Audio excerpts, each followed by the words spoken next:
Halo anak-anakku kelas 5. Salam jumpa, salam sehat dari Ibu. Ya, hari ini kita mulai pelajaran kita setelah selesai UTS.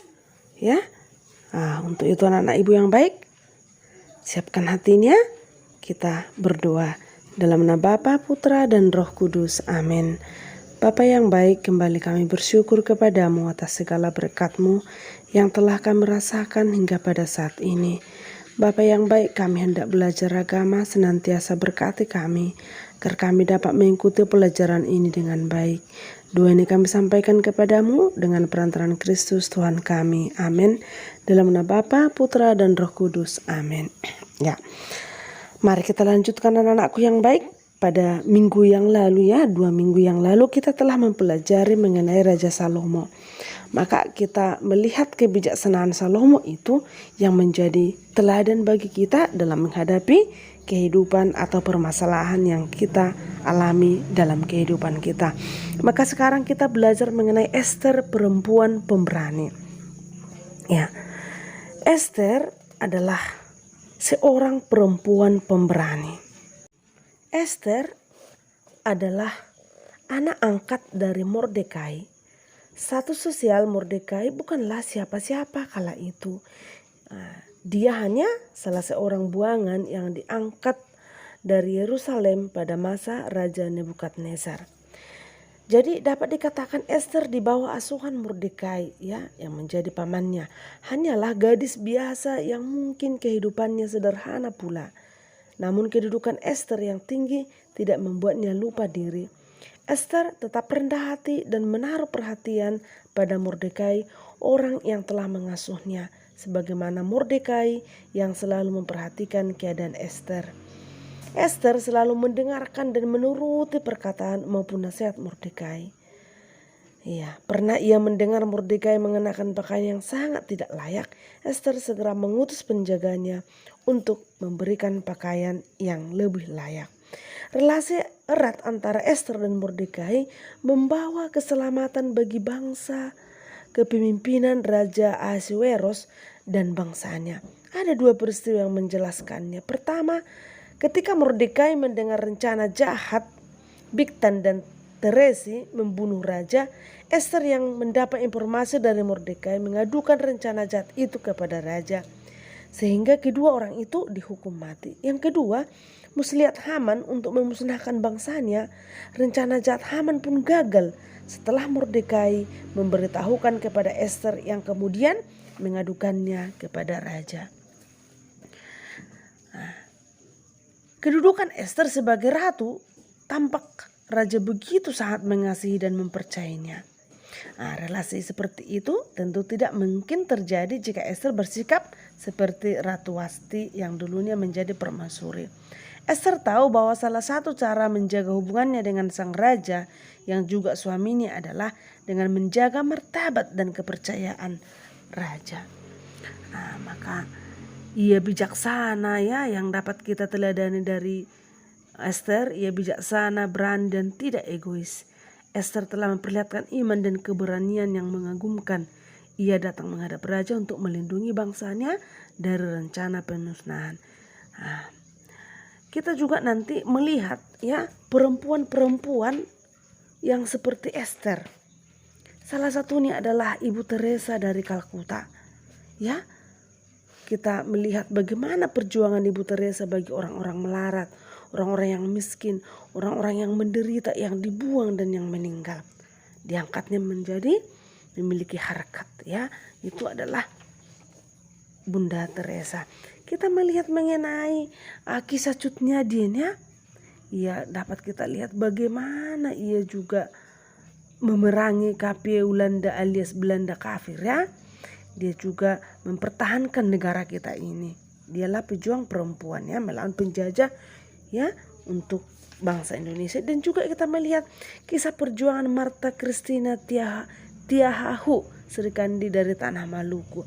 Ini juga seorang gadis yang umur 17 tahun. Dia juga berperan untuk bangsa kita membela bangsa kita, mengusir penjajah di Pulau Nusa Laut maupun di Pulau Saparua. Maka mari kita meneladani perempuan-perempuan yang dikirim untuk menyelamatkan bangsa kita. Maka ikuti nak, ada video tentang Mordekai, Esther ya. Ikuti dengan baik di hari cerita, nanti Ibu akan membuat pertanyaan. Terima kasih.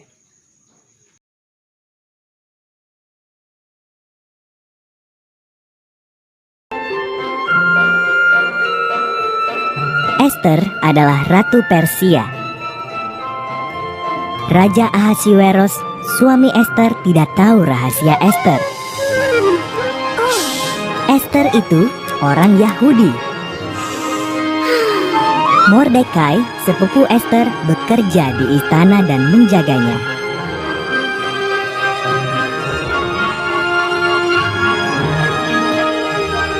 Haman, penasehat Ahasiweros, baru menerima penghargaan. Ia sangat bangga. Semua sujud pada Haman, kecuali Mordekai. Haman tersinggung. Ia bersumpah akan membunuh Mordekai dan semua orang Yahudi.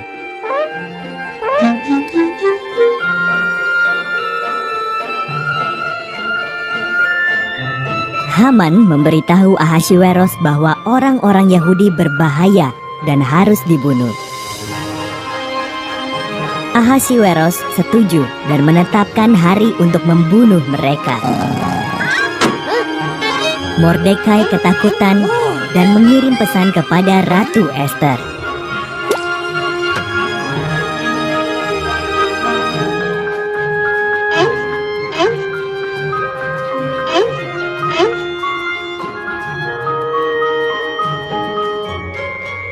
Ubahlah rancangan Baginda Raja.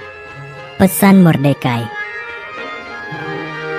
Jika aku menghadap raja tanpa dipanggil, aku bisa dihukum mati.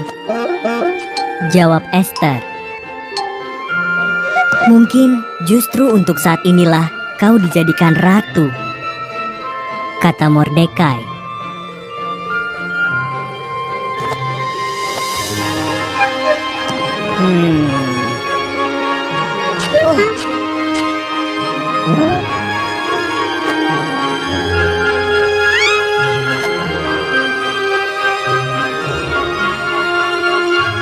Esther dengan berani setuju untuk mencoba.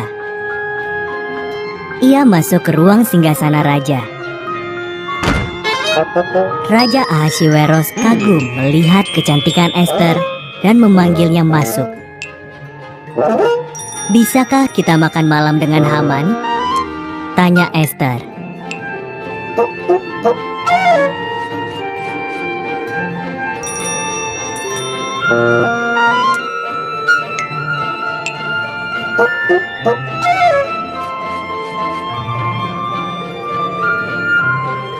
Haman sedang membangun tiang gantungan besar di belakang rumahnya. Ia berencana menggantung Mordekai di situ.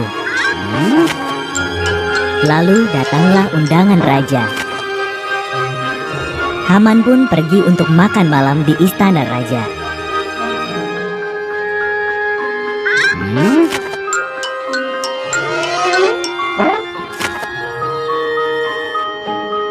Ada orang yang ingin membunuhku dan bangsaku Yahudi, kata Esther pada Ahasiweros.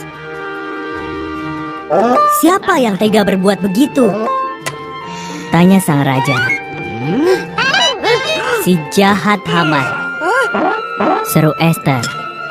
Haman, pengawal, hukum mati dia.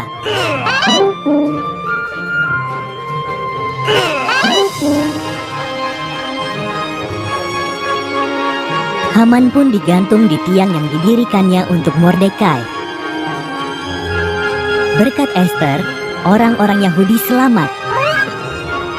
Mereka merayakannya dengan pesta yang besar dan memperingatinya sampai sekarang.